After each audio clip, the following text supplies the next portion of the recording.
Hi, it's Steve.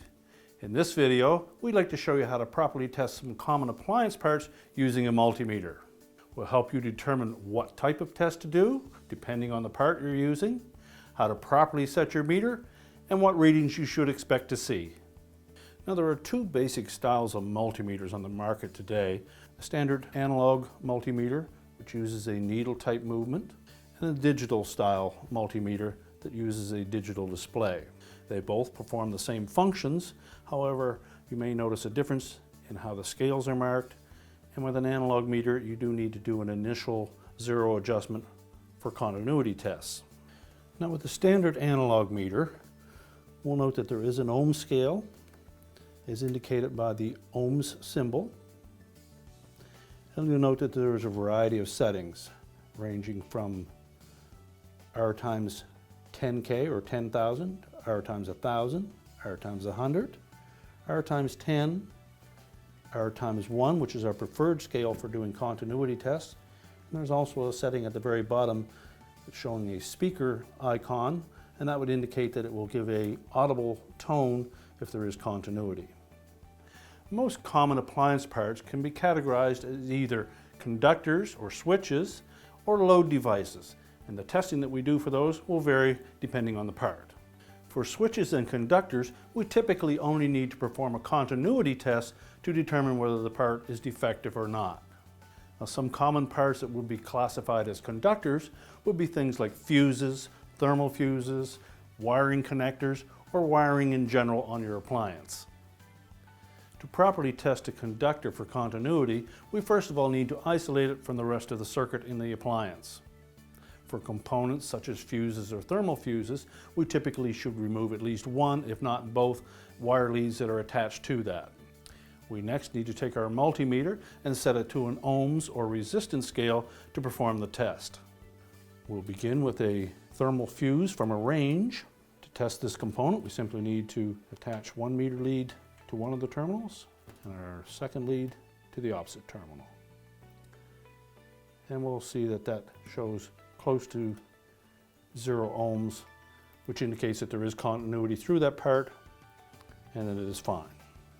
Now, another device that we would typically use a continuity test for are switches.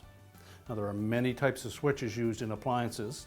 They range from door and lid switches to water level controls to timer contacts, relays, touchpads, and other devices.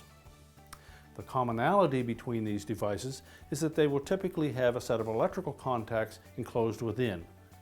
Now, the contacts inside of these components will either be in a typical open state or a closed state, and depending on the action of the user or the function of the appliance part will determine how we check that part.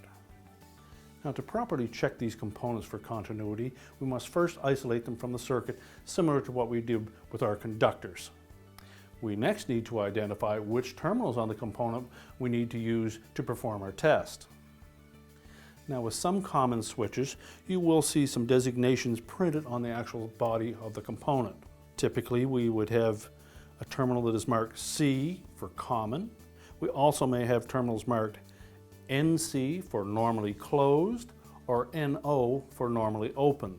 The common terminal to the normally closed terminal should show continuity until the actuator is depressed. In that situation, the common to a normally open should not show continuity until we activate the actuator of the switch. Now, not all switches will have designations printed on them, so you may have to consult the wiring diagram for the product that you're working on. So we have a selection of switches here to show you how to do continuity checks on. Devices like a dishwasher door switch assembly. Again, we have a common and a normally open terminal. We just need to activate the switch. And again, we see we do have continuity.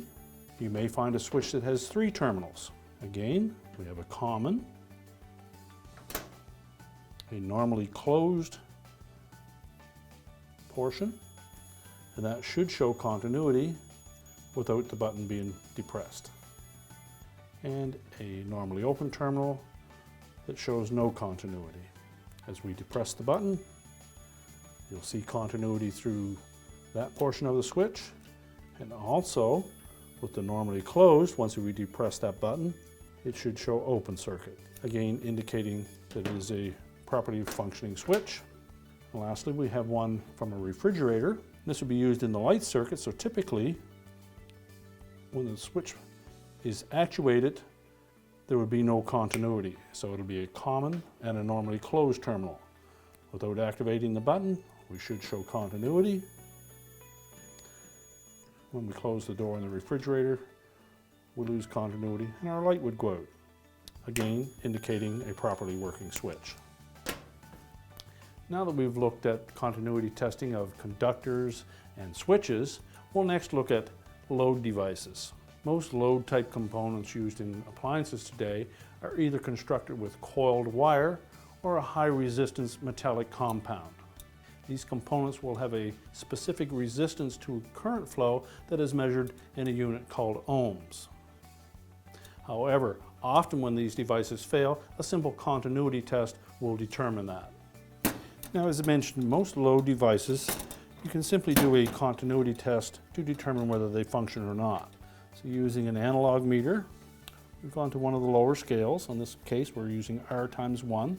We'll measure between the two terminals, and we'll see that we are somewhere around 28 to 30 ohms resistance for that surface element for a range, which is typical. Now, the last device that we want to show you how to test with a multimeter is a capacitor. You'll often find capacitors used in motor circuits, such as the compressor on your refrigerator or maybe the drive motor on your washer. Now, capacitors can either be used as a start type capacitor or a run type capacitor, but in either case, the characteristics of a capacitor are that they build an electric charge and may hold that charge after the appliance is turned off.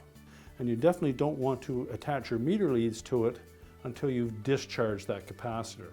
Now, some capacitors do have a built-in discharge system, but you can't always rely on that.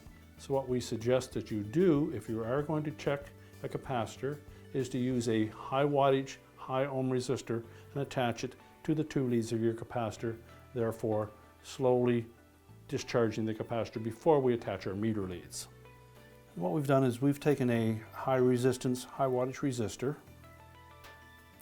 attached some leads to it, and then we'll carefully attach those leads to the capacitor, and that will allow it to bleed off any charge that may have built up in that. Once we've done that, we can then take our multimeter and do a continuity test. Now that we've discharged our capacitor, we can safely test it with our multimeter. We've chosen an analog meter because it is a more graphic representation of what will happen. You will see the needle move towards 0 and then back to infinity. Set it to a high ohm scale and then attach the two leads .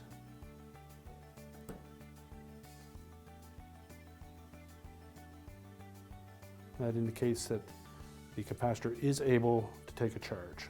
If you measured a 0 ohms or a fixed low ohms resistance, that would indicate that the capacitor is defective and would need to be replaced. Thank you so much for watching this video. We certainly hope it was helpful to you. And remember to subscribe so you don't miss a thing.